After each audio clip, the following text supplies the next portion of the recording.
Tawagin niyo ako sa pangalang Jemer. Taga Bicol po ako. At magbabahagi lang ko ng kwento tungkol sa aking alagang pusa na tawagin po nating King. Ibinigay po sa akin ng pinsan ko itong si King. Alam kasi nito na mahilig nga ako sa pusa. Kaya't nang mapulot nga niya ito sa may kalsada, ay naisipan na lamang nitong ibigay sa akin. Naawa rin kasi ito gayong pag-alagala raw ito at tila walang nagmamay-ari.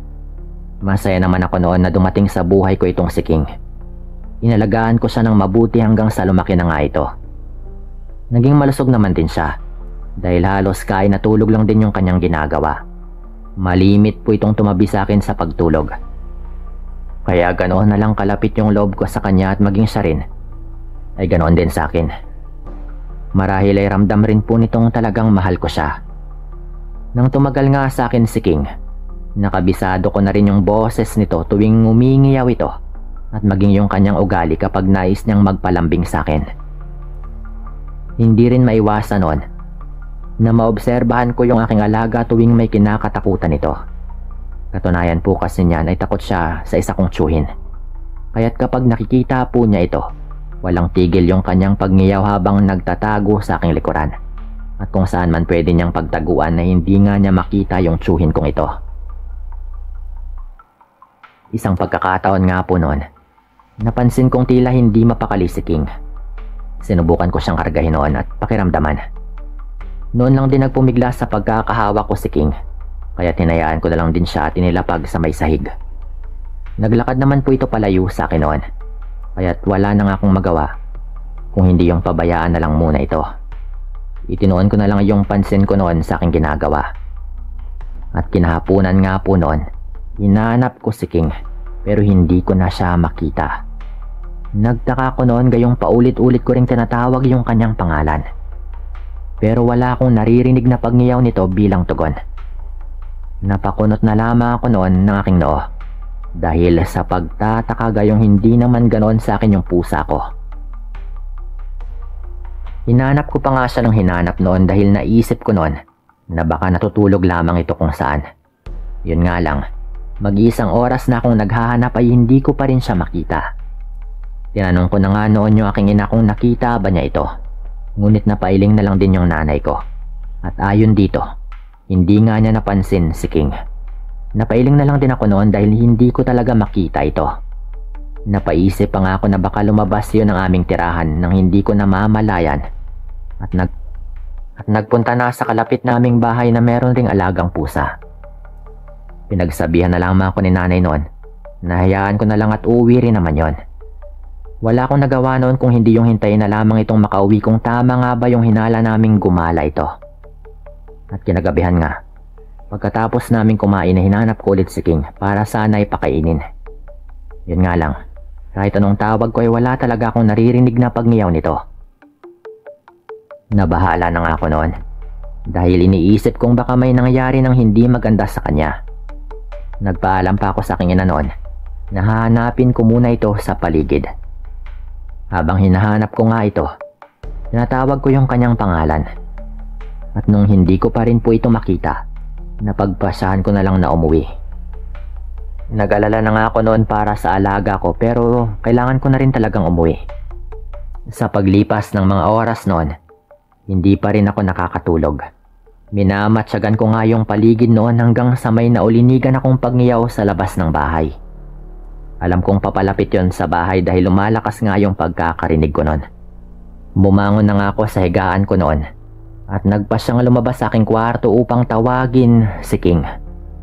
Saktong pagkabukas ko nga ng pintuan ay bumungad siya at nakaupo roon at naghihintay na papasukin ito. Kagad naman siyang naglakad papasok ng bahay namin noon. Kaya't nang maisara ko na nga yung pinto ay binigyan ko na lang din siya ng makakain. Hindi karamihan yung nakain niya noon. Noon na pa nga itong pumasok sa aking kwarto. Kaya sumunod na lang din po ako sa kanya. Nahiga na rin ako noong makita kong nakahiga na nga ito sa paborito niyang higaan.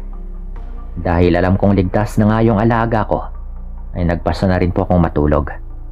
Yun nga lang, nasa kalagitnaan nga ako na aking pagtulog nang malimpungatan ako dahil sa magkakasunod na mga pagngiyaw ni King. Nang tignan ko nga ito ay napansin kong tila kakaiba nga yung kanyang kinikilos noon. Yun bang tipong parang may kinatatakutan? Pansin ko rin na iba nga yung pagngiyaw nito ng gabing yon kung ikukumpara ko sa nakasanayan kong naririnig na mga pagngiyaw ng aking alaga. Talagang nagtaka ko noon dahil bukod sa kakaiba nga yung kanyang pagngiyaw, pansin ko rin na tila nagtatago ito. Ganon talaga si King kapag merong kinatatakutan. Kaya't nangamba na nga rin ako. Gayong alam kong wala nga roon yung tsuhin ko na siyang kinatatakutan nito madalas. Hindi na rin ako mapakali noon. Kaya't sinubukan ko ring sumilip sa labas ng bahay. Kita ko kasing nakatingin sa bintana si King habang ganon nga yung sitwasyon. Dahan-dahan akong naglakad noon patungo sa may bintana ng aking kwarto. Habang papalapit ako sa bintana, ay mas nagiging iba nga yung pagngiyaw ni King. Yung tipong lalo nga itong natatakot na nagbigay rin ng pagkabahala sa akin noon. Dahil sa kuryosidad ko noon, kung ano nga yung meron sa labas ng bahay. Binaliwala ko na lang muna yon at nagpatuloy nga ako sa paglalakad hanggang makalapit na nga ako sa bintana. Kinakabahan na rin ako noon. Gayong may kung anong masamang kutob din ako ng mga sandaling yon. Bahagya ako pang binuksan yung kurtina at saka nga ako sumilip. Pero wala naman akong nakita. Kaya't ganoon na lang din yung pagtataka ko. Gayong hindi nga tumitigil si King sa kanyang pagngiyaw. Noong lingunin ko nga siya sa kanyang kinaroroonan, ay lalo pa itong nagtago. Alam kong may hindi normal sa aking alaga noon. Kayong hindi ko pa nga nakikita na ganoon siya katakot. Kahit pa nakaharap nito yung tsuhin ko na kanya namang kinatatakutan. Mas malala po yung takot nito base nga sa kanyang mga kinikilos. Napatanong na rin ako noon sa aking sarili kung ano nga ba yung posibleng dahilan kung bakit nagkakaganoon yung alaga ko. Ganon nga yung sitwasyon. Nang bigla kong kilabutan dahil sa naulinigan kong magkakasunod na mga pagyabag sa labas ng bahay. Agaran kong tinignan yon, pero wala akong nakita. Aalis na sana ako sa may tapat ng bintana nang sa hindi kalayuan ay meron akong napansin na tila tumatakbo palayo. Hindi ko rin yun nasipat ng maigi, kaya't hindi ko rin maipaliwanag kung ano ba talagang nakita ko. Napailing na lang din ako noon at nagpasyang bumalik na lamang sa higaan. Nagsabi na lang ako sa aking sarili noon na oobserbahan ko muna yung mga mangyayari. At kung mauulit pa ba yung mga kinikilos ni King. Napatingin pa ako sa kanya noon at kahit papano ay nakampante na rin dahil sa nakahiga na nga ulit ako sa kanyang higaan at tila natulog na rin. Nang mga sumunod nga na gabi noon, minatsagan ko nga si King. At laking pagtataka ko, gayong hindi na rin naman naging ganoon yung kilos ng alaga ko. Napaisip ako noon na baka nagkataon lamang yung nangyari noong nakaraang gabi. Pero may kung ano rin sa akin na kinukutuban na may iba lang talaga sa alaga ko ng gabing yon. Isang umaga nga, nagulat ako sa naging balita na meron umanong aswang na gumagala sa bahay ng buntis naming kapitbahay. Mabuti na nga lang daw at may alaga silang aso, kaya't nalaman agad nila na may hindi pang karaniwan sa paligid. Gayong kahol daw ng kahol yung kanilang alaga. Kung ano rin daw na kinatatakutan yon na hindi mapakali at nais ngang pumasok sa kanilang bahay. Nagising araw yung mga tao sa bahay na yon. At ganoon na lang yung gulat nila nang biglang umalulong yung kanilang alaga. Lumabas daw yung asawa ng buntis at hindi nga sila nagkamali sa kanilang hinala. Dahil saktong pagkalabas nga nito ay nakita raw niya yung isang malaking aso na umaligid sa kanilang bahay. Pumasok siya sa loob ng kanilang bahay upang kumuha ng itak. At habulin daw sana niya yung malaking aso. Dahil doon, naging usap-usapan nga noon yung tungkol sa mga nangyari. Marami nga yung nagsabi na mga kapitbahay namin na kapag may napapansin daw na kakaiba sa mga alaga, ay wag na raw baliwalain gayong ang iba nga ay nagbibigay lang daw ng senyales o babala na may hindi normal sa paligid. Dahil nga sa mga narinig kong yon, inobserbahan ko na rin si King simula noon. Inakala kong hindi na nga mauulit pa yung kung ano mang naging kilos nito ng nakaraang gabi. Pero nagkamali ako. Dahil isang gabi noon, hindi rin ako makatulog dahil tulad nga ni King ay hindi rin ako mapakali. Hindi ko rin alam kung bakit, pero kinakabahan ako ng hindi ko maintindihan. At lalong nadagdagan yung kabang aking nararamdaman nang biglang nagiba nga yung kilos ni King. Nagsimula na naman ito sa kakaibang pagngiyaw niya na parang may kung ano nga itong kinatatakutan. Mabilis rin po itong napatago at pasilip-silip lang din ang tingin sa may bintana. Napapansin ko rin na tila nagmamatsyag ito sa paligid kaya't dahil doon ay kinilabutan din ako. Sinubukan ko siyang kargahin pero nagpupumiglas po ito at bumabalik sa kanyang pinagtataguan. Napagtanto ko na lang din na may hindi nga pangkaraniwan sa paligid namin noon, lalo na sa magkakasunod na nga yung mga pagngiyaw ni King noon. Hindi na ako nakapagpigil pa at sumilip na nga ako sa aking bintana. Ganon na lang din yung gulat ko noon na takot nang may makita kong malaking aso na pabalik-balik sa daan. Naglalakad ito patungo sa ilang mga kabahayan at muli na namang babalik sa may tapat ng aming bahay. Hindi ko alam kung bakit niya yun ginagawa, pero napaisip ako noon na baka nagbabantay nga yung hayop na yon sa kapitbahay namin na bagong panganak lang din noong nakaraang araw. Hindi nga ako nagkamali noon sa aking hinala. Gayong nang umiyak na nga yung sanggol sa kabilang bahay, napansin ko na tila nananabik naman yung malaking aso. Tinitignan ko pa yun ng maigi. At nang magawa nga nitong tumingin sa aking direksyon, noon ko lang din napansin na nagbabaga rin yung mga mata nun sa dilim. Nasambit ko na lamang yung mga katagang aswang ng mga sandaling yon. Napatras na rin ako noon at napabalik sa aking kama dahil batid ko na nakita nga ako ng malaking hayop noon habang ako ay nakasilip sa bintana. Nagtalukbong ako ng kumot noon dahil sa takot na baka magpunta nga yung aswang sa bahay. Ganon nga yung sitwasyon nang bigla na namang umiyaw yung aking alaga. Yung tipong takot po ito pero hindi ko naman magawang silipin siya. Gayong takot rin ako na baka sa labas lang din ng bintana yung malaking aso na yon. Hindi nga ako nagkamali noon sa aking iniisip. Gayong naulinigan ko na may papalapit na mga pagyabag sa bintana ng aking kwarto. Batid kong posible nga na yung malaking aso na rin yon. Kaya ganoon na lang din yung pag-iingay ng aming alagang pusa. Hindi rin po nagtagal yon dahil narinig ko ulit yon na tumatakbo na palayo. Napabuntong hininga na lang ako noon at napabalikwas sa aking kama nang magkaroon nga ng mga sigawan sa labas ng bahay. Nagsilabasan na nga yung iba naming kapitbahay noon at sumisigaw na meron umanong aswang. Dahil doon ay nagising na rin siguro yung iba pa, kaya tagaran ding rumisponde yung mga ito. Maging yung nanay ko ay lumabas rin po noon. Pero nanatili lang ako sa loob ng kwarto.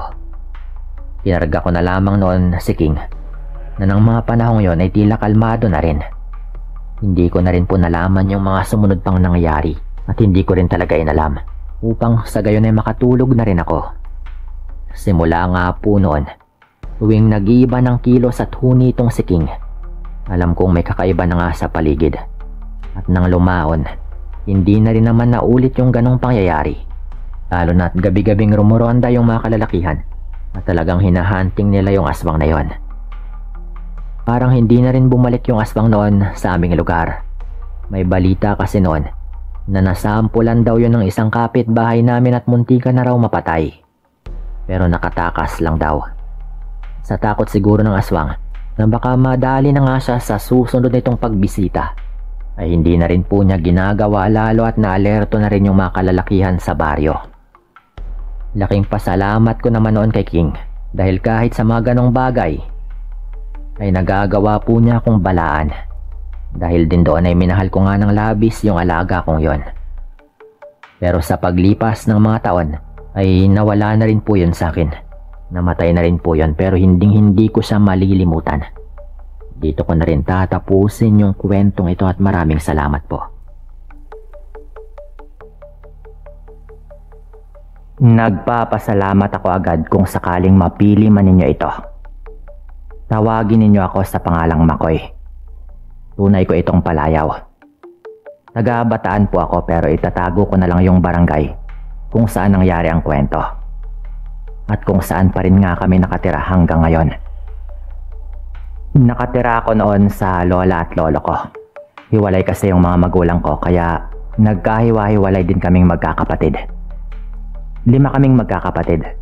3 lalaki at 2 babae. Ako yung pangatlo. Yung 2 lalaki kong kuya ay doon napunta sa tiyahin namin sa Maynila. Yung pang-4 naman ay kinuha nga ng tatay ko at yung pang-5 na bunso namin ay siya namang dinala ng nanay ko. Pareho silang nag-asawa na ng iba. Kaya tinanggap na lang din namin na gano'n na nga yung kapalaran naming magkakapatid. Mabait naman si lola at lolo. Kahit kailan hindi nila ako pinabayaan. Ang problema ko lang sa kanila ay kapag nalalasing yung lolo ko. Lagi silang nag-aaway kapag nangyayari yon dahil nag-iiba talaga ang ugali ng lolo ko kapag nahahaluan na ng alak. Nagiging palasigaw siya at mainitin ang kanyang ulo kapag nalalasing. Minsan pinagbabato pa niya ang mga gamit tapos hingi naman ang hingi ng tawad kapag natauhan na. Merong pensyon si lolo at ganun rin naman si lola. Yun yung inaasahan namin. Dahil pareho silang matagal-tagal ring nagtrabaho sa gobyerno noong araw. Meron ding maliit na tindahan si lola na tinayo lang din niya para meron siyang libangan. Kung baga kahit papaano ay meron siyang ginagawa. Yung lolo ko naman ay magaling magluto. Kaya minsan nagbibenta din sila ng mga niluluto niya doon sa harap ng tindahan. Katabi lang din kasi ng bahay nila yung maliit na tindahan. Dagdag kita rin naman yon. Mapamahiin po si lolo. Naniniwala din siya halos sa lahat ng mga kwentong may kinalaman sa kababalaghan. Naniniwala siya sa mga engkanto, sigbin, amaranhig at kung ano-ano pa. Siyempre kasama na rin ang paborito nating aswang. Ganon din po yung lola ko. Kaya lumaki ako na naniniwala din sa lahat ng mga yon. May kung ano-anong mga gamit yung lolo ko na mga hiningi lang din niya sa mga albularyo o mga binili talaga niya. Gaya ng langis, buntot ng pagi at mga iilang proteksyon na bigay lang din sa kanya noong nagpapagamot siya kapag nagkakasakit. May nakasabit din sa pinto namin na parang bato na nakabalot sa pulang tela. Hindi daw kami basta-bastang mapapasok ng mga aswang kapag ganon, ayon sa albularyo. Dinasalan pa nga yun bago isinabit. Meron kaming alagang baka. Tuwing umaga, nilalagay ko yung baka malapit sa damuhan para makakain ito ng damo. Tinatalian naman syempre. Tapos pagsapit ng hapon, babalikan ko na yon para iuwi sa bahay. Nga pala, walang pasok sa eskwela nang mangyari ang kwentong ito. Bakasyon po noon. Siguro mga buwan ng Abril o Mayo. Diyan lang banda. Isang hapon, naglalakad ako papunta sa kung saan ko nilagay yung alaga naming baka. Medyo natagalan ako noon. Dahil pinasilong ko pa yung may karamihang sinibak na kahoy panggatong. Kaya medyo padilim na nung pinuntahan ko yung alaga naming baka. Nung nandoon na ako, wala doon yung alaga namin. Parang imposible talaga yon kaya nagduda ako agad na baka merong kumuha. Hanggang sakto naman na merong dumaan doon banda na kababaryo at nabanggit ko nga sa kanya na nawawala yung alaga naming baka. Doon na po nito sinabi sa akin na nakita daw niya si Mang Nonoy, kababaryo rin namin, na meron daw itinaling baka sa may likod ng kanilang bahay. Medyo dumilim na talaga noon pero syempre, hindi ako uuwi na hindi ko kasama yung alaga naming hayop. Kaya pinuntahan ko na agad sa bahay nila Mang Nonoy. Pagdating ko doon, tumanggi pa ito pero nung tignan ko sa likod ng kanilang bahay nakita ko nga roon yung alaga naming baka. Galit na galit ako noon. Agad ko yung tinanggal sa pagkakatali at hinila ko na nga pa uwi. Nagpalusot pa nga si Mang Nonoy noon. Ang sabi nito, padilim na raw kasi at wala pa ring nag-asikaso doon sa baka. Kaya baka kunin daw ng iba. Natawa na lang ako noon. Dahil alam naman niya na amin yung baka na iyon. Kung nagmamagandang loob sana ito, edi sana diniretso na lang niya sa bahay namin. Galit na galit din yung asawa niya noon. Dahil medyo tumaas din daw yung boses ko. Parang wala daw akong respeto. Sino ba namang hindi maiinis? Dahil tumanggi pa siya pero nandoon naman pala. Pag uwi ko, sinabi ko agad yon kay Lolo.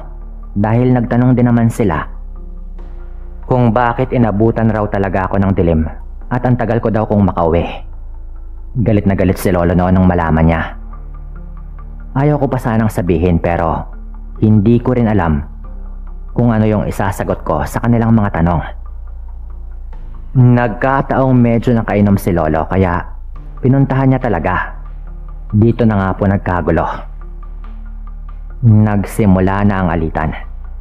May dalang itak si Lolo noon at pinagmumura niya yung mag-asawa naming kababaryo, si Mang Nonoy at yung asawa nito. Kung hindi pa namin pinilit ni Lola na awatin nga si Lolo, ay baka nagpang-abot si Lolo at si Mang Nonoy. Hindi ko naman alam noon na mahahaluan ng kababalaghan ang away nilang ito.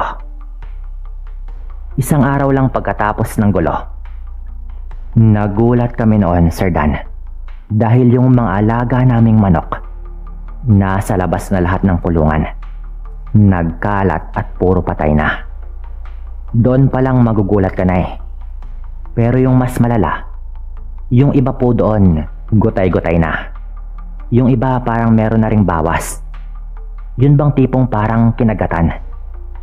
Yung iba naman nagkalat pa yung lamang loob na hindi nga namin maipaliwanag kung anong nangyari. Parang nadaanan ng mabangis na hayop. Nang makita namin yon, kinilabutan po kami. Yung lola ko noon sigaw ng sigaw sa pinakamalapit na bahay. Pero pinatahimik siya ni Lolo. Ang sabi ni Lolo, iisang tao lang naman daw yung merong motibo. Pero ang mahirap lang daw paniwalaan ay yung paraan ng pagkitil sa mga manok. Parang gawa raw ng aswang. Yun agad ang unang naisip ng lolo ko noon. Kung iisipin nga raw ng mabuti, si Mang Nonoy lang naman yung merong motibo. Pero parang sinabi na rin daw namin na aswang ito kung sabihin naming siya ang salarin. Nilibing namin ni Lolo yung mga manok. Hindi muna namin pinagsabi at ang sabi lang ni Lolo ay makakaganti rin daw kami. Yung alaga naming baka noon kinatay po namin. Binenta namin yung karne. Sabi kasi ni Lolo, baka yun pa daw yung isunod na patayin. Galing po kami noon sa bayan sa pagbenta ng karne ng baka na natira. Kaya medyo ginabi na kami. Naglalakad kami pa uwi ni Lolo. Nung mapadaan kami kila Mang Nonoy at napansin kong nandoon ito sa labas ng kanilang bahay. Ngumiti ito sa amin at ganun rin sa kanya si Lolo pero alam kong hindi yung tipong okay na talaga sila. Ang sabi ni Mang Nonoy, balita ko kinatay niyo na raw yung alaga ninyong baka. May natira pa bang karne? Natakot yata kayo na baka patayin din yung alaga ninyo ah. Tanong agad nito. Kinabahan na ako noon dahil parang may iba itong ibig sabihin. At bukod pa doon, wala naman kaming pinagsabihan tungkol sa mga manok. Kaya hindi namin alam kung paano niya yung nalaman. Sabi lang ni Lolo, oo, baka may aswang na naman kasing pumunta sa bahay namin eh. At mukhang hayop lang yung kaya nitong patayin. Alam mo, Nonoy, alam ko ng sekreto mo. Sagot naman agad ni Lolo noon, na parang hinahamon pa niya lalo si Mang Nonoy. Lumingon-lingon sa paligid si Mang Nonoy noon na parang tinitignan niya kung meron bang ibang tao doon. Tapos agad po nitong nilapitan si Lolo at laking gulat ko na lang na parang tinatansya niya si Lolo na hinahamon na niya ng away. Nga pala itong si Mang Nonoy medyo may edad na rin, kaya hindi ko naman masabi na lugi yung lolo ko sa kanya. Pero bigla na lang nitong sinakal yung lolo ko. Nung ginawa niya iyon, hindi agad nakagalaw si Lolo at nabitawan niya ang kanyang daladalang bag. Ako naman, natigilan po ako noon. Dahil nung tignan ko yung mukha ni Mang Nonoy, kahit madilim, halatang nagbago po yon. Yung mata nito, nanlilisik. At umamin po ito at ang sabi niya, "Oo, tama ka. Malakas rin yung loob mong magsalita dito." Aswang ako. E ano naman? Sabi po nito at harap-harapan niyang pinakita yung kanyang nakakatakot na itsura. Hindi ko maipaliwanag yon, Sir Dan. Walang dudang hindi yun normal. At aswang nga talaga si Mang Nonoy. Lalo at naglalaway na po ito sa mga oras na iyon. Tinuturo ni Lolo noon yung kanyang bag. Pero sa pagkataranta ko, nakadampot ako ng putol na kahoy at buong lakas ko yung hinampas sa likod ni Mang Nonoy. Nung ginawa ko po yon, nabitawan nito si Lolo at nagmadali si Lolo na merong kinuha sa kanyang dalang bag. Hindi ko pala alam na sa pag-alis namin, nagdala si Lolo ng buntot ng pagi. Kaya pala may kalakihan ng kanyang dalang bag. Samantalang baonan ng tubig at 2 tinapay lang naman yung dala namin noon. Nung kinuha yun ni Lolo, Sir Dan, hindi ko na ito napigilan. Hinataw niya si Mang Nonoy gamit yon. Ilang ulit yon, magkakasunod, na pati ako ay napasigaw dahil nangingisay po si Mang Nonoy sa bawat paghataw na ginagawa ni Lolo. Yung mukha po nito mas lalong naging nakakatakot. Doon na lumabas ang asawa nito, pero parang hindi man lang siya nagulat sa mga nakita niya. Sa ilan pang paghataw ng buntot ng pagi, nanghina si Mang Nonoy at nagbalik sa kanyang normal na itsura. Doon na po humarang yung asawa nito, naiyak ng iyak. Nahimasmasan din si Lolo noon, kaya tumigil na siya sa kanyang paghataw na ginagawa. Hinila ko na paalis si Lolo noon dahil takot na po ako. Ang sabi ni Lolo sa asawa ni Mang Nonoy, kung gusto niyong ipatawag ako sa barangay dahil sa pananakit ko kay Nonoy, gawin ninyo. Tignan lang natin kung hindi kumalat ang tungkol sa inyo. Wika pa po ni Lolo noon. Pero kinabukasan, pinatawag pa rin nga ng asawa ni Mang Nonoy si Lolo sa barangay. Yun naman kasi yung banta niya nung naabutan niya kami sa labas ng kanilang bahay. Kaya doon na nga pinakalat ni Lolo sa baryo namin na aswang talaga si Mang Nonoy. Yung matindi pa po doon, may mga kababaryo kaming nagsabi rin na may mga napansing kakaiba kay Mang Nonoy na magsusuporta sa mga sinabi ni Lolo. Hinamon din siya ni Lolo na may gagawin nga kami para patunayan na aswang siya, pero hindi siya sumipot sa pagpapatawag sa kanya. Wala rin namang nangyari sa pagpapabarangay nila kay Lolo. Pero sa dami ng nakaalam na aswang nga si Mang Nonoy, wala silang nagawa kundi umalis sa baryo namin. Medyo kumalat kasi yon, kaya yung ibang pinaghihinalaan din sa baryo namin noon parang nagdoble ingat na rin. Kung hindi lang inawat si Lolo noon, baka napatay niya talaga yung aswang na iyon gamit yung buntot ng pagi. Kahit nga hindi ganon kalakas na paghataw ni Lolo, nangingisay yung aswang eh. Pero dito ko na po tatapusin ang kwento na ito. Maraming salamat po kung nakinig ka hanggang dito.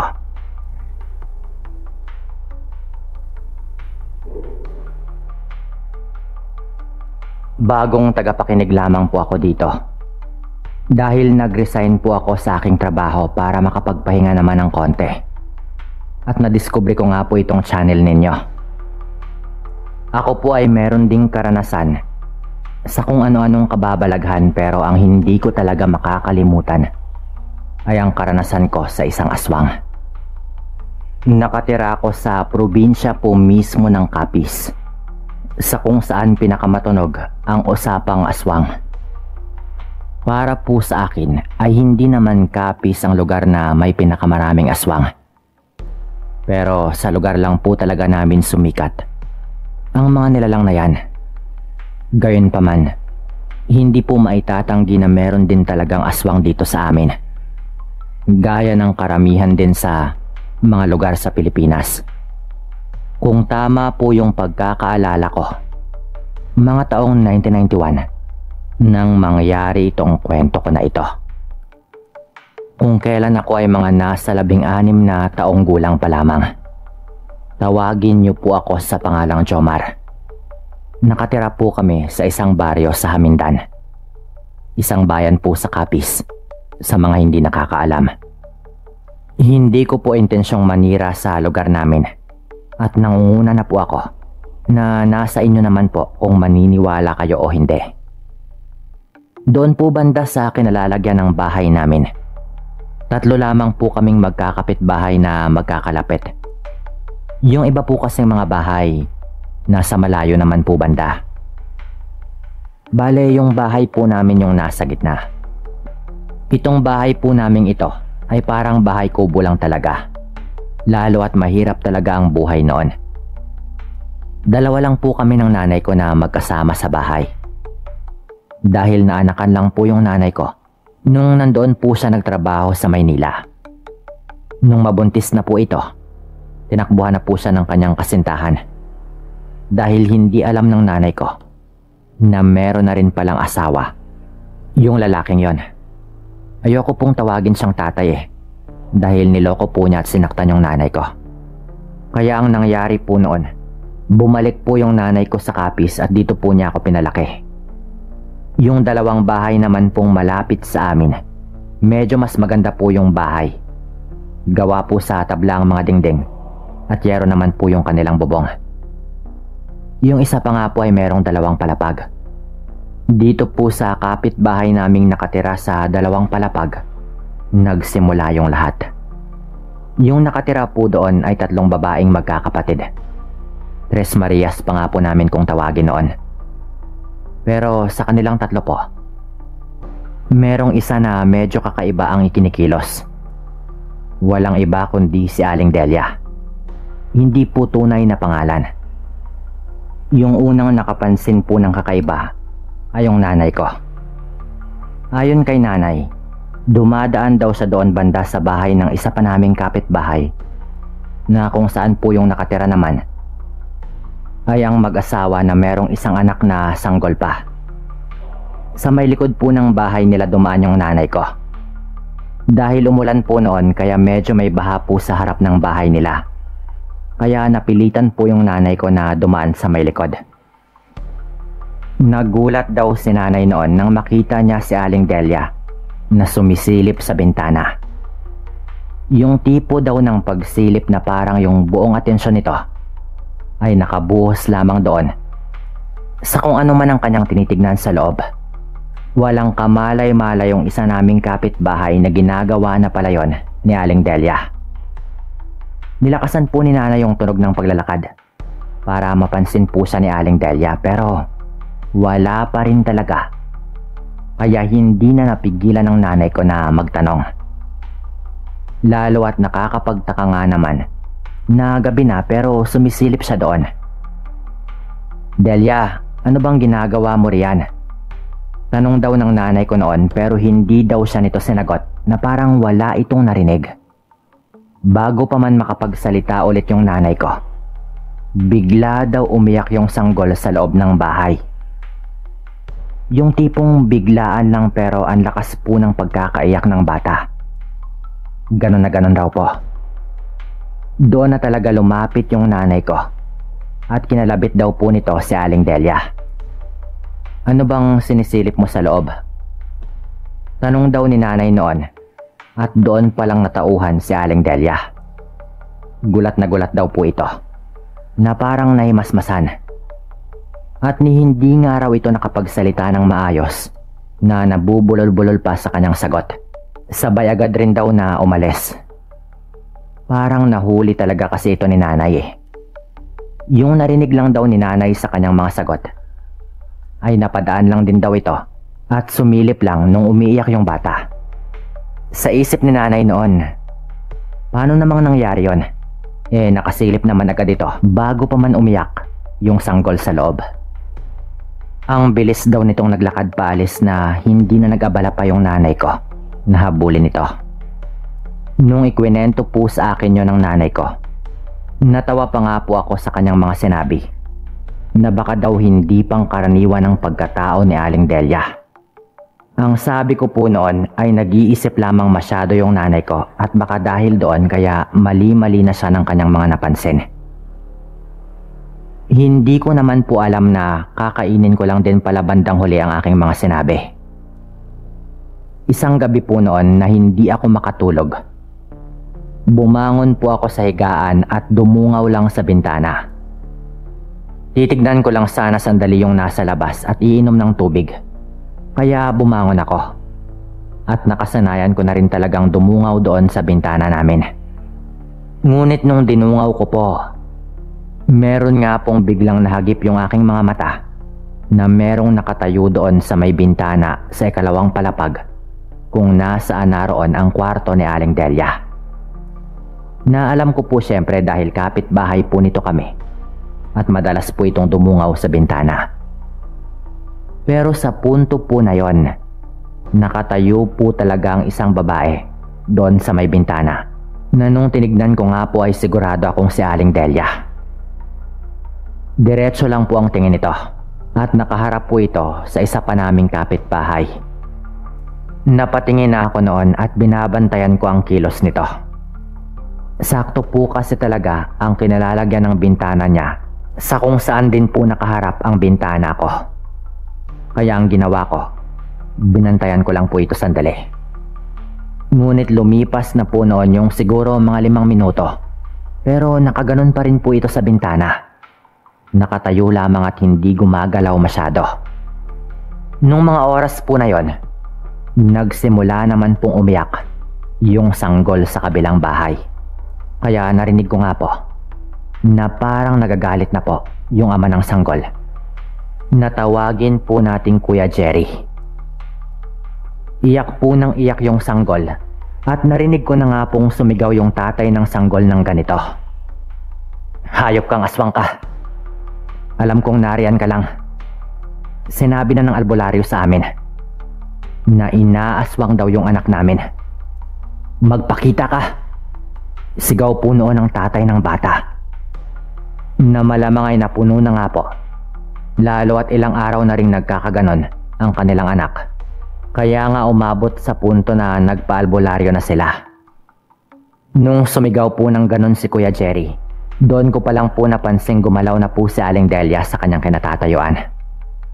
Kaya nga umabot sa punto na nagpaalbularyo na sila. Nung sumigaw po si Kuya Jerry, doon ko palang po napansing gumalaw na po si Aling Delia sa kanyang kinatatayuan. Tapos tumingin-tingin po ito sa paligid na parang tinitignan po nito kung meron bang tao doon malapit. Tumingin din po ito doon sa bahay namin kaya napayuko po ako noon at mas nagtago po ako habang sumisilip pa rin ng konti sa bintana. Doon ko na po nakita na bigla pong naghubad ng damit si Aling Delia na hindi ko alam kung bakit. Huwag po kayong mag-isip ng kung ano Hinakabahan po ako noon hindi dahil nagubad siya kundi nararamdaman ko talaga na parang may masama itong binabalak. Pagkahubad nga po nito ng kanyang damit, agad po itong tumungtong sa may bintana na parang tatalon. At bago pa man po ako makapag-isip, bigla-bigla na lang pong tumalon si Aling Delia sa bintana. At yung gumimbal po sa akin ng mga oras na iyon, pagtingin ko po doon sa ilalim sa kanyang pinagbagsakan, wala na po ito doon. At sa halip, meron pong pusa na kulay itim na naaaninag ko po talaga dahil abot po yun ng ilaw nila sa may bandang harap ng kanilang bahay. Paanong nangyari yon? Si Aling Delia yung tumalon. Pero bakit pusa yung nandoon sa ilalim at ni hindi ko man lang narinig na meron talagang bumagsak na mabigat doon banda. At yung matindi pa po doon, nung humarap po yung hayop doon banda sa direksyon ko, nakita ko talaga yung napakapulang mata nun at bigla na lang po yung tumalon sa kanilang bakod.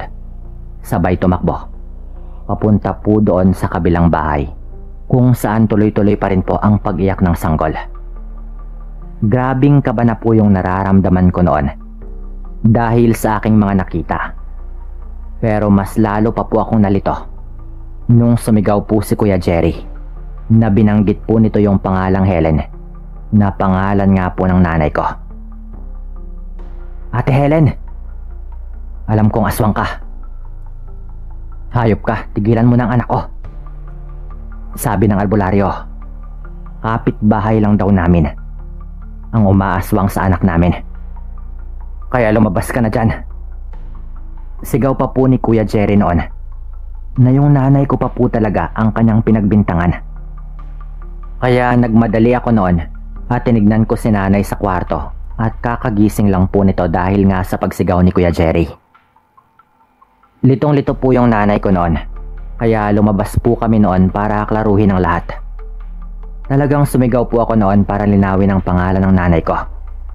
At sinabi ko pong papasukin kami ni Kuya Jerry dahil alam ko kako kung sino ba talaga ang totoong aswang.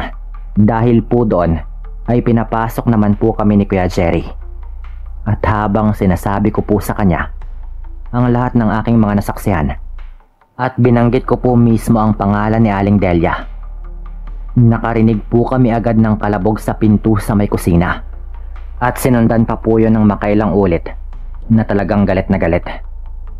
Nung nagtakbuhan po kami doon, Sir Dan, bigla naman pong tumahimik pero nagsigawan po kami ulit noon nung makita po namin mismo ang nilalang sa may bintana. Sumilip po talaga yon at nanlilisik po yung mata habang nakatingin sa aming lahat. Galit na galit po eh. Nung kumuha nga po ng itak si Kuya Jerry at agad pong lumabas, hindi naman po nito inabutan dahil mabilis po yung tumakas. Sa galit po ni Kuya Jerry noon, pumunta po ito mismo sa bahay nila Aling Delia at pinaghahamon po nito. Doon na po lumabas ang dalawa pang kapatid ni Aling Delia na nakiusap kay Kuya Jerry na wag na siyang manggulo, lalo at wala daw katotohanan ng mga sinasabi namin. Wala kasing kaalam-alamang dalawa na aswang yung kanilang kapatid. Yung tatlo pong ito ay pawang mga dalaga. Pero itong si Aling Delia lang po ang nagtrabaho noon sa Masbate at pag-uwi po nito ay ibang-iba na ang kanyang mga ikinikilos. Sa pakiusap po ng magkapatid ay nagawa naman pong kumalma ni Kuya Jerry. Pero may kinuha po siyang bigay daw sa kanya ng albularyo. Parang medalyon na ayon daw sa albularyo ay pangproteksyon at hindi daw kayang hawakan ng isang aswang. Pinahawakan po niya yon kay nanay at sa dalawang kapatid ni Aling Delia. At nagawa naman po nilang hawakan. Ang sabi po ni Kuya Jerry noon ay hawakan lang daw yun ni Aling Delia para mapatunayan na hindi nga siya aswang. Pero hindi man lang po lumabas ng kwarto si Aling Delia sa kabila ng pangungulit ng kanyang mga kapatid na gawin na lang niya para matapos na. Nagbanta pa po ito na ipapabarangay daw niya kami dahil sa aming mga binintang. Doon na po sinabi ni Kuya Jerry sa kanyang mga kapatid na aswang talaga ang kapatid nila. Kaya ayaw nitong gawin ang ipinapagawa sa kanya, samantalang napakadali lang naman sanang hawakan yon kung wala naman siyang tinatago. Pagkatapos nga pong sabihin yon ni Kuya Jerry, ay nagsiuwian na lang po kami. Kinabukasan po, wala namang nangyari sa pagbabanta ni Aling Delia at sa halip, siya po yung umalis sa kanilang bahay. Lumayas po ito, kaya humingi po ng pasensya ang dalawa niyang kapatid na parang alam na po naming lahat na totoo nga po na isa talaga itong aswang. Huling balita ko po, nasa Maynila daw po si Aling Delia. Hindi na po kasi ito umuwi. Kung hindi po namin sinabi agad ang totoo, baka biktimahin pa po talaga niya ang sanggol. Hanggang dito na lang po itong kwento kong ito. Maraming salamat po sa inyong lahat.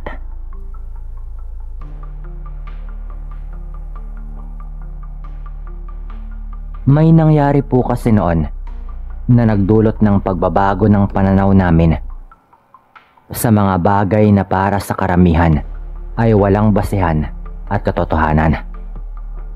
Kung ano man ang nangyari noon, ikukwento ko po sa inyo ngayon. Magandang gabi po sa lahat ng mga nakikinig sa inyong mga tahanan o kung nasaan man po kayo ngayon. Ganon rin po sa ating narrator. Ako po ay pinanganak at lumaki sa probinsya ng Iloilo. Hindi ko nababanggitin mismo kung anong baryo. Pero nasa southern part po ito ng Iloilo. Walang-wala pa po kami noon. Hirap talaga sa buhay. Walang sariling lupa at bahay. Nakikitira lang kami noon sa bahay ng isang kamag-anak nang mangyari itong kwento ko. Lumipat po yung mga ito sa Maynila, kaya kami muna ang pinatira nila sa kanilang bahay. Hanggang sa nagsabi po yung mga ito na baka matagalan pa po silang makabalik doon sa probinsya namin. Lalo at nakahanap daw po sila ng maayos na trabaho sa Maynila. Maliit lang din po yung bahay nila dahil 3 lang din naman sila. Habang kami po ay 8. 6 po kasi kaming magkakapatid. Bale 8 po kami kasama na yung mga magulang ko. Merong mga konting inayos lang po kami sa bahay. Nung una, kami lang yung nakatira doon banda. Hanggang sa loob lang yata ng 1 taon, may ilang bahay na ring pinagawa doon banda. Hindi naman namin katabi, pero malapit na rin sa amin kung tutuusin. Nga pala, 17 ako nang mangyari ito. Tawagin nyo na lang ako sa pangalang Ray. Nakapagkolehiyo naman po ako bilang isang scholar, pero nung bumaba po yung grado ko, ay tinanggal po nila ako kaya hindi na talaga ako nagpatuloy sa pag-aaral. Lalo at wala nga rin pong panggastos. Meron po kasing required na grade noon, kung saan kapag bumaba po doon yung grado mo, tatanggalin ka po nila sa scholarship. Sakop po ng lupa ng kamag-anak namin. Meron din pong mga tanim pang niyog. Pinagkukunan po namin yun ng tuba na ako po madalas yung nag-aasikaso. Tuwing hapon po kasi, may mga nagdadala na po doon ng mga galon na nilalagyan ng tuba. Dahil bibili po yung mga ito. Araw-araw talaga yan. Minsan kahit gabi na may pumupunta pa rin doon. Yung mga tao pong ito ay naging kaibigan na rin po ng tatay ko. Minsan pa nga po, nagiinuman sila sa bahay namin. Isang gabi nga po, ay ganun nga po yung nangyari.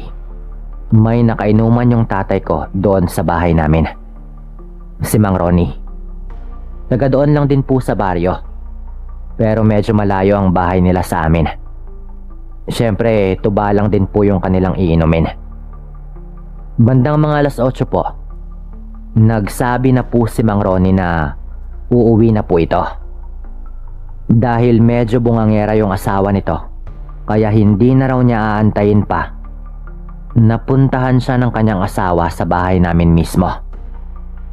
At para lang din po sa inyong kaalaman, yung 8:00 po noong araw ay hindi na rin ganon kaaga.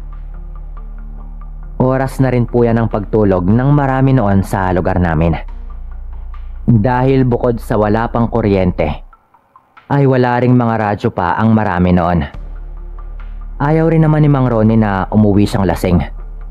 Kaya habang hindi pa umaabot doon at kaunti pa lang yung tama, ay nagdesisyon na po itong umuwi. Sa may labas po sila ng bahay namin, kaya nang umalis na po ito, ako pa yung nagligpit ng upuan at mesa na kanilang ginamit. Nakiinom pa nga po ako noon ng natirang tuba at naupo po muna saglit. Ilang sandali pa. Nung papasok na po sana ako ng bahay, napansin ko pong may itak na nakasandal doon sa may dingding ng bahay namin. Nang makita ko po yon, alam ko pong kay Mang Ronnie yung itak na yon. Talagang naiwan po nito. Kaya agad ko pong tinawag si tatay at sinabi ko po sa kanya na naiwan nga po ni Mang Ronnie. Kaya agad ko pong tinawag yung tatay ko at sinabi ko nga po sa kanya na naiwan ni Mang Ronnie yung kanyang itak. Dahil hindi pa naman siguro nakakalayo si Mang Ronnie noon. Sinabihan po ako ng tatay ko na magdala po ng sulo at habulin ko daw si Mang Ronnie, lalo at bukod sa hindi pa naman siguro ito nakakalayo, baka gagamitin rin daw po nito yung kanyang itak sa kanyang trabaho sa bukid kinabukasan. Yun nga po yung ginawa ko. Agad naman po akong nagdala ng sulo, sabay nagmadaling habulin si Mang Ronnie. Ngunit hindi pa man po ako nakalabas ng bakod namin, narinig ko pong merong sumisigaw. Yung tipo po ng sigaw na parang natatakot. Hanggang sa sumisigaw na nga po ito ng tulong. Pamilyar po yung boses eh. Sobrang pamilyar kaya natigilan po ako. Napalabas na nga rin po yung tatay ko noon dahil narinig din po nito. At sabay po kaming lumabas ng bakod. At nakilala na po namin na si Mang Ronnie talaga yung sumisigaw. Kaya ang ginawa po namin, sinalubong po namin ito. Natatanaw na po namin ito. Pero hindi ganon kalinaw, lalo at madilim. Parang may humahabol po sa kanya. At nung malapit na talaga kami, mas naging malinaw na po sa amin ni tatay. Kitang-kita talaga namin ni tatay kung paanong tumigil yung isang hayop sa gitna ng daan. Isang kakaibang hayop na nung gabi lang din na iyon namin nakita. Humahangos po noon si Mang Ronnie at tumigil lang sa pagtakbo nung nandoon na po kami. Tinuturo po niya yung hayop na nandoon pa rin nakatayo sa gitna ng daan. Mga ilang metro lang po yung distansya sa amin. Naririnig po namin yung angil nito, Sir Dan. Nung iniangat ko yung sulo para lalong maging klaro sa amin ang anyo nun, mabilis po yung tumakbo palayo. At dahil tatlo naman po kami, sinubukan talaga naming habulin. Pero ang bilis po talaga. Medyo maputik po doon banda sa kanyang tinakbuhan. Pero yung mga bakas po ng paa, naputol po eh. Hindi naman po namin alam kung paano nangyari. Yun po bang tipo na sa gitna ng daan, bigla na lang nawala yung mga bakas ng paa kahit maputik po doon banda. At wala na rin talagang ibang mga bakas sa ibang direksyon.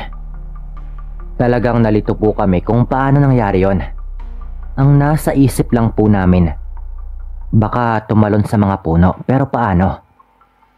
Dahil nandoon naman po yung mga bakas pero sa kalagitnaan po, bigla pong nawala. Habang nalilito kami ni tatay, bigla pong nagsalita si Mang Ronnie. Nagpalit ng anyo. Nagpalit yun ng anyo. Sigurado. Dahil hindi yun ordinaryong hayop. Aswang yon. Sinasabi ko sa inyo, kung meron lang akong armas kanina, lalaban ako eh. Pero nakita nyo naman kung gaano kakaiba ang itsura nun. Wika pa po ni Mang Ronnie. Ayon sa kanya, bigla na lang daw siyang napalingon nung parang may sumusunod sa kanya. Tapos meron daw siyang nakitang kakaiba sa kanyang likuran. Pero nung binilisan daw po nito ang kanyang paglalakad, nasa harap naman daw niya iyon. Kaya daw siya napatakbo pabalik. Naalala pa ni Mang Ronnie yung sabi ng kanyang lolo na kapag meron daw hayop na naganyong aswang na nasa harapan mo, sa likod mo daw tagain. Dahil nililin lang daw ng aswang ang iyong paningin at nasa kabilang direksyon daw talaga ito. Ganon din daw yung mga binabagat ng aswang eh. Talagang dinadaya nila ang iyong paningin at pandinig. Yung akala mong malayo, nasa malapit pala. Ayon pa kay Mang Ronnie, bigla-bigla na lang daw lumabas yon na parang inaabangan daw talaga siya sa daan. Marami naman daw nakakaalitan si Mang Ronnie sa mga sugal. At kapag nalalasing daw ito, kaya hindi rin daw niya alam kung ano ang motibo. Kung ano ang motibo, ang alam lang daw po niya ay maraming aswang sa lugar namin. Sigurado daw po siya doon. Kami po ni tatay noon, aminadong nangilabot. Kami po ni tatay noon ay aminadong nangilabot. Lalo at naabutan talaga namin mismo yung hayop. Kami man po ay aminado din na medyo maraming ang nakakaalitan itong si Mang Ronnie kahit sa ibang barangay. Madalas po siyang masangkot sa gulo at siguro isa po sa kanyang mga nakaaway ang tumambang sa kanya ng gabing yon. Hinatid pa po namin siya noon. Nung pabalik na po kami ni tatay, nakaramdam rin po kami noon ng kakaiba. Parang meron pong sumusunod. Nakarinig po kami ng mga yabag ng paa at yung mga ibon po sa paligid. Kakaiba yung mga huni. May mga sandali pa po na nakarinig talaga kami ng mga angil. Pero sumigaw po noon yung tatay ko, "Huwag mo na kaming idamay. Wala kaming kinalaman sa kung anumang away ninyo ni Ronnie." Sigaw po noon ni tatay. At tumigil naman po agad yung aming mga naririnig. Lumipas po yung mga araw noon hanggang sa nakifiesta po yung tatay ko sa kabilang barangay. At doon na nga po merong mas malalang nangyari. Hindi po inaasahang magkita yung tatay ko at si Mang Ronnie doon. Kaya ang nangyari, sabay na lang din po silang umuwi. Ayon po kay tatay, hindi raw lasing si Mang Ronnie noon. Dahil ayon daw dito, baka tambangan ulit siya sa daan niya pauwi. Kaya naniguro rin po ito. Meron po itong dalang patalim. Yung tatay ko naman po ay hindi naman nag-iisip na merong mangyayari ng gabing yon. Kaya wala po itong dalang kahit ano. Sa ibang daan pa raw po sila dumaan para mas mabilis silang makarating sa baryo namin. May mangilan-ngilan pa silang nakakasalubong. At sa hindi naman daw kalayuan ay meron namang mga bahay. Ngunit nung nasa may masukal daw sila na parte, bigla raw po silang hinarang ng dalawang malaking aso. Yun talaga yung paglalarawan ng tatay ko. Nang makita daw nila yon, yung patalim daw na dala ni Mang Ronnie, bigla raw nitong itinarak sa lupa. Ang sabi daw nito, para daw tablan ang kung anumang humaharang sa daan nila pauwi. Kapag ginamit nga raw niya dito yung kanyang dalang patalim. Ang sabi daw po nito kay tatay, may mga aswang na naman daw na humaharang sa kanila. Sabay tumalikod daw ito na parang sigurado ito na nandoon talaga sa likod ang tunay na mga aswang. Napalingon rin daw yung tatay ko noon. At nung ginawa daw nila yon, nandoon nga raw talaga sa likod ang dalawang malaking aso. At yung nasa harapan daw nila ay bigla na lang nawala. Yung mga hayop daw po na iyon, unti-unti nang lumalapit sa kanila na halatang hindi mga ordinaryong hayop. Walang kahit anong armas yung tatay ko. Kaya ang sabi daw ni Mang Ronnie, subukan muna nilang tumakbo sa parting maraming bahay para meron silang tsansa.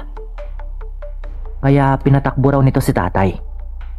At nung tumakbo ng araw yung tatay ko, akala raw nito sumunod sa kanyang likuran si Mang Ronnie.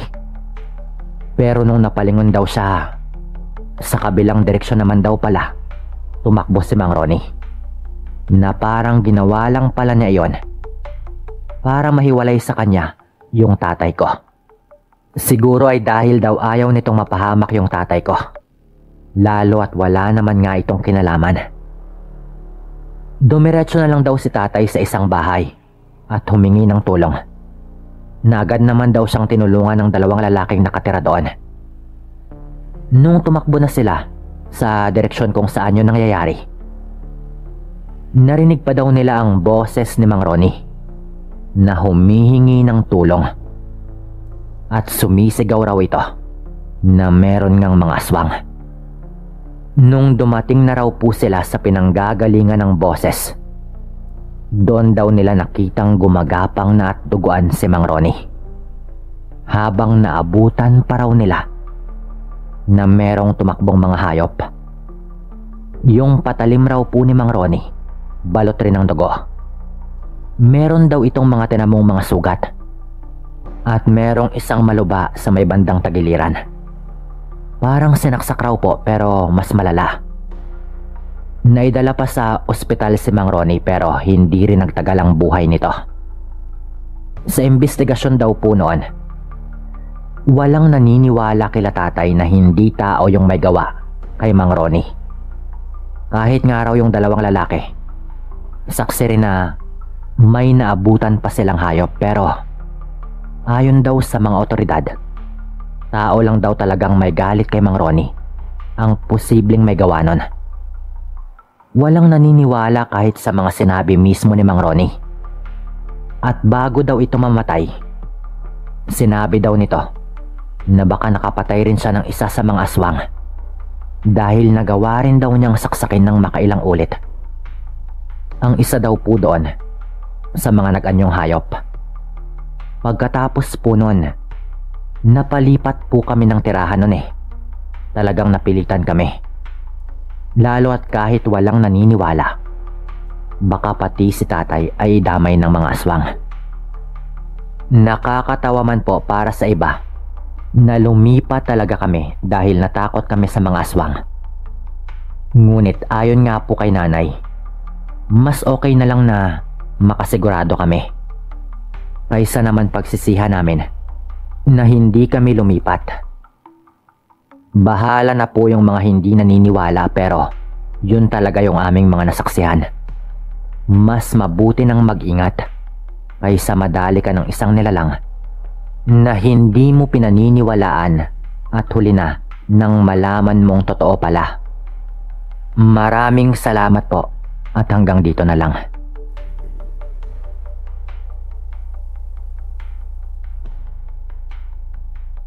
Magandang araw po sa inyo at tawagin mo na lang ako sa pangalang Carlos. Isa nga sa masugid mong tagapakinig mula sa lugar ng Pasig. Nais ko lang din pong ibahagi sa channel mo itong kwentong hango sa tunay at sarili kong karanasan. Nang minsang magbakasyon nga ako sa lugar na pinanggalingan ng pamilya namin. Sa isang liblib na baryo na nasa sakupan ng Leyte. Tandang-tanda ko pa po noong 2003. Nang mga panahong ito ay may katagalan na nga po kaming nakatira ng mga magulang ko sa syudad ng Kamaynilaan. Bata pa lang po kasi ako noong lumuwas kami at hindi na ulit nakauwi sa probinsya. Gawa ng naging abala na rin po sa panibagong buhay na kinakaharap. Kaya naman ang tumungtong ako sa edad na 19 at inimbitahan ng tsuhin kong si Tito Nardo yung buong pamilya namin na umuwi at magbakasyon para sa malaking piyestang gaganapin sa baryo at magkikita-kita rin umano yung mga kamag-anakan ay pumayag na nga rin po ako noon. Walang paligoy-ligoy. Kahit pa tumanggi yung mga magulang ko at sinabing hindi sila makakadalo dahil abala nga sila sa kani-kanilang mga trabaho. Sumakto po kasing bakasyon ko sa klase ng mga panahong yon at may kaunti rin akong perang naitabi. Sapat na para makapagbakasyon ako sa probinsya. Wala namang reklamo yung mga magulang ko. At sinabi pa nga ng mga itong mas mabuting araw na ako na lang yung tumuloy sa pagbabakasyon doon. Para hindi naman nakakahiya sa tsuhin ko. Ako na lang din umano yung magpaliwanag sa mga ito kung bakit hindi nga sila makakadalo. Mahaba yung naging biyahe ko noon mula sa Maynila patungong probinsya. Talagang next day pa nga ako nakarating doon. Subalit nang makarating na ako sa destinasyon ko, ay sulit naman po. Pagbaba ko ng pampaserong sasakyan noon, sa may bungad ng baryo ay nakita ko agad yung dami ng tao. May mga banderitas na rin na nakasabit sa gilid ng kalsada. Abala rin po yung mga tao noon sa paghahanda sa kanilang mga kabahayan. Bisperas na po kasi ng piyesta ako dumating at kinabukasan nga syempre piyesta na. Pagdating ko sa bahay ni Tito Nardo, sinalubong nga niya agad ako noon at magiliw na pinapanik sa loob. Sa labas pa lamang ng bahay ay tanaw ko na nga rin yung maraming kamag-anakan namin na naroon. Kilala ko pa naman yung iba sa mga ito, pero karamihan ay bago na sa paningin ko syempre. Habang nakaupo nga po ko sa may sala at nakikipagkwentuhan sa mga pinsan ko na anak ni Tito Nardo, napansin ko noon yung isang matandang lalaki na tahimik lang sa isang sulok. Panay po yung kanyang pagtingin sa akin noon na para bang may nais itong sabihin. Nangakmang lalapitan ko na nga ito, saka naman po yung paglabas niya ng bahay at naglakad na nga ito palayo. Hindi ko na nga rin siya sinundan pa sa kadahilan ng tinawag na rin po ko ng tsuhin ko para kumain. Kinagabihan noon ay nagsimula na nga yung mga kasiyahan sa baryo. Mula sa bahay nila Tito Nardo ay naririnig ko yung mga tugtugan na sayawan sa may plaza. Sinasabayan pa yun ng mga nagiinuman sa bahay. Habang naglilibot nga kami ng mga pinsan ko na si Narjon at Donna, napansin ko yung isang matandang lalaki noon na nakatayo sa may gilid ng isang tindahan. Matalim itong nakatitig sa akin na para bang ang laki ng galit nito, na parang may kasalanan nga akong nagawa sa kanya. Nang tignan ko nga rin ito, ay tsaka ko lamang napagtanto na siya nga yung matandang lalaking kanina ay nasa bahay ng tsuhin ko. Sa puntong yon, unti-unti na akong nakaramdam ng kakaiba. Kaya naman tinanong ko na nga yung mga pinsan ko noon kung kilala ba nila yung matandang nasa may tindahan. Pero nang balingan po namin ng tingin yung kinaroroonan nito, sa maniwala man kayo o hindi, ay wala na po doon yung lalaki na parang bigla na lang po itong umalis ng mabilis. Dahil nga sa biglaang pagkawala ng lalaki noon ay nagpatuloy na kami sa sayawan. Sinabihan na lang din ako ng mga pinsan ko na wag nang isipin pa yung matandang nakita ko at baka guni-guni ko lang daw. Habang nasa sayawan na nga po kami, ay masayang masaya yung buong paligid. Pero sa loob-loob ko noon ay ramdam ko pa rin may kakaiba. Tuwing napapalingon po kasi ako sa madilim na parte, ay nakikita ko yung matandang lalaki kanina sa may tindahan sa labas ng sayawan. Para bang sinusundan po nito ako. Nang malapit na nga ring maghating gabi, ay nagyaya nga yung mga pinsan kong umuwi na. Dahil kailangan pa rin daw naming magpahinga at maaga pa bukas para sa misa. Nakagawian na umano nilang gawin yon, kaya't hindi na nga ako nagreklamo. Isa pa ibang-iba rin talaga yung pakiramdam ko sa paligid noon.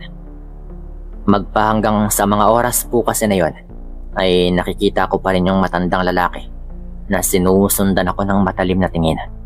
Hindi ko naman po ito magawang kumprontahin dahil sa kung anong takot na namumuo sa aking dibdib. Hindi ko na lang din sinabi sa kanila dahil baka makaabala pa sa kanila. Naglakad na lang po kami pauwi noon. Tahimik na rin yung daan. May mga ilaw pa naman sa ibang mga bahay pero karamihan ay patay na. Kahit pala fiesta sa probinsya ay marami pa ring parte ng lugar yung tahimik talaga. Pagdating namin sa bahay ni Tito, nagsiakyat na nga po yung iba para makatulog. Ako naman ay napagpasyahan ko munang magpahangin sa may balkonahe bago nga ako matulog. Makaraan yung ilang minutong pagmumuni-muni ko doon, sa hindi kalayuan, ay napansin ko na naman yung isang anino sa may puno ng mangga, sa may tapat lang din ng bahay. Hindi ko makita ng malinaw pero parang tao po yung hugis nun. Maya-maya pa ay gumalaw po ito. Sa una ay mabaga lang, pero para bang papalapit nga ito ng papalapit sa aking kinaroroonan. Iniisip ko noon na baka kapitbahay lang o baka lasing lang napapauwi. Pero nang tuloy na nga itong makalapit ng ilan pang mga dipa at mga ilang dipa na lang yung pagitan naming dalawa, doon ko na nga nakita yung mukha nito. Siya po ulit yung matandang lalaking nakikita ko kanina. Hindi ako agad nakapagsalita nang makita ko ito dahil sa biglang pagsikdo ng kaba sa aking dibdib. Hindi rin naman ito nagsasalita. Basta nagtatagisan lang po kaming dalawa ng tingin. Kahit medyo madilim po sa pwesto niya, ay pansin na pansin ko yung nanlilisik nitong mga mata na para bang namumula na rin. Naninindig na po talaga yung mga balahibo ko sa buong katawan noon dahil na rin sa kabang dulot ng mga nangyayari. Naibaling ko lang yung atensyon ko sa loob ng bahay nang marinig ko nga yung boses ng tsuhin ko na pinapapasok na nga rin ako para makatulog na. Pero gaya nga ng nangyari sa may tindahan, bigla na namang nawala yung matandang lalaki sa may bakuran. Kinilabutan na nga talaga ako noon at nagmamadali na akong pumasok sa loob ng bahay. Ako na rin po yung nagsara ng pinto at bintana. Umakyat na nga ako kung saan natutulog yung pinsan kong lalaki noon dahil doon din ako pinapatulog ng tsuhin ko. Naging tahimik at maayos naman yung pagtulog ko. Pero kinabukasan, hindi ko napigilang hindi sabihin kay Tito yung aking mga nakita at napansin. Nang marinig nga niya yung lahat ay napatigil siya sa kanyang ginagawa. Matandang lalaki baka mo? Hindi mo naman siya kinausap o nilapitan ano? Tanong pa nga po nitong seryoso. Hindi naman po Tito. Pero kakaiba po talaga kung makatingin sa akin yung matandang yun eh. Sagot ko naman. Abay natural lang yan iho. Dahil dayo ka lamang dito at matagal ka nang hindi nakatira sa lugar na ito. Ang mga tulad mo ay talagang pinupuntirya. Sambit pa nga po nito. Ano po ba yung ibig niyong sabihin? Nagtataka kong tanong at ang sabi nito, yung mga dayo raw kasi talagang mabango sa kanilang pangamoy. Tinanong ko pa nga po kung anong ibig niyang sabihin at tinanong ko rin kung kilala ba niya yung matanda. Pero hindi na rin po ito sumagot. Bagkus ay binalaan niya lang ako. Basta Carlos, makinig ka. Iwasan mo na lamang yung matandang yon kapag nakita mo ito ulit. At sabihin mo na agad sa akin, huwag ka ding lalayo sa mga pinsan mo, naiintindihan mo. Babala pa nga po nito. Tanging pagtango lang yung aking naitugon. Sa pananalita pa lang kasi ng tsuhin ko, alam ko nang may hindi nga siya sinasabi. Pagsapit ng gabi, mas maaga nga kaming natulog. Pagod yung mga pinsan ko noon sa maghapong kasiyahan. Pagsapit nga ng gabi kinabukasan noon, mas maaga po kaming natulog na. Pagod rin yung mga pinsan ko sa maghapong kasiyahan lalo na at piyesta nga po doon. Wala pang 10 PM ay humihilik na rin po yung pinsan ko. Habang ako naman kahit na anong pilit na pinipikit na nga yung mata ay hindi pa rin nakakatulog. Napaisip na nga ako noon. Naisip ko pa rin noon yung matandang lalaki na nakita ko kagabi. Pero bandang 12:00 na nga ng hating gabi at nag-aagaw na rin yung antok at tiwa ko noon nang bigla na lamang may malakas na kumalabog sa bubungan ng tsuhin ko. Sa lakas po noon ay nabulabog talaga ako. Pero pagmulat ko ng mata at pagbangon ko ay sumalubong naman sa akin yung napakatahimik na paligid. Sa sobrang tahimik nga po noon ay para bang nasa loob ako ng kuweba. Umuugong yung matitinis na tunog sa paligid. Masakit yun sa ulo at nakakangilo. Ilang ulit ko pang tinangkang gisingin yung pinsan ko noon. Pero kahit na anong gawin ko ay tulog mantika po ito. Nang sa maya-maya pa ay nakakarinig na nga ako ng kakaibang ingay noon. Noong una ay medyo may kalakasan. Parang huni ng wakwak na talagang nagpatindig ng balahibo ko. Pero hindi nagtagal ay naging pabulong na po yun na para bang nasa tapat lang mismo ng aking tenga. At bago ko pa nga napagtantong naiwan palang bukas yung bintana sa silid na tinutulugan namin, tumambad na nga po sa harapan ko noon yung nakadungaw na isang mukha ng matandang lalaki. Payat na payat at halos bumao na nga yung pisngi sa loob ng bunganga. Mahaba yung buhok nito na magulo at parang basa. Nakadikit din sa pisngi at kanyang leg. Yung balat po nito ay talagang maitim. Pero yung mga mata niya ay nanlilisik at pulang-pula. Nakatitig lang po ito sa akin at ramdam ko na parang sinusuri po niya ako mula ulo hanggang paa. Mabagal po siyang humihinga noon at bawat pagbuga ay may kasamang amoy na parang pinaghalong panis na dugo at nabubulok na karne. Dinig na dinig ko rin yung mga nakakapangilabot na parang ungol nito. At parang humihingal rin po ito na talagang malalim na naririnig ko rin. Halos hindi ako makahinga noon habang unti-unting umuusli sa bintana yung kamay nito. Mahaba yung mga daliri at matutulis rin yung mga kuko na nangingitim na parang bakal. Nakatitig lang po ito sa akin noon. Hindi ko alam kung nakangiti ba ito o nagngangalit. Pero bago pa man maihi ako sa salawal ko dahil sa kaba, biglang bumukas yung pinto noon at pumasok nga si Tito Nardo na may hawak na mahabang gulok. Mabilis siyang humakbang noon papunta sa bintana. At bago pa nga tuluyang makapasok yung aswang niyon, ay buong lakas niyang hinampas yung kamay nito gamit yung kanyang gulok. Isang malakas na huni na para bang may halong iyak ng nilalang yung aming narinig noon. Sumabog po yun sa dilim. Talagang umalingaw-ngaw po yun sa karimlan. Biglang umatras yung nilalang noon at sa isang kisap mata ay nawala po ito dahil mabilis po itong tumakas papalayo. Naiwan po yung mabahong amoy na sumisingaw sa hangin. Mabilis na isinara ni Tito yung bintana at ginising na nga rin yung pinsan ko. Doon nga ay nalaman kong magmula nang magsabi nga ako kay Tito Nardo tungkol sa kakaibang nararamdaman ko, ay tahimik na rin pala itong nagmamatsyag sa paligid dahil alam daw niya na babalikan ulit ako ng matandang yon. Kaya talagang naghanda na siya.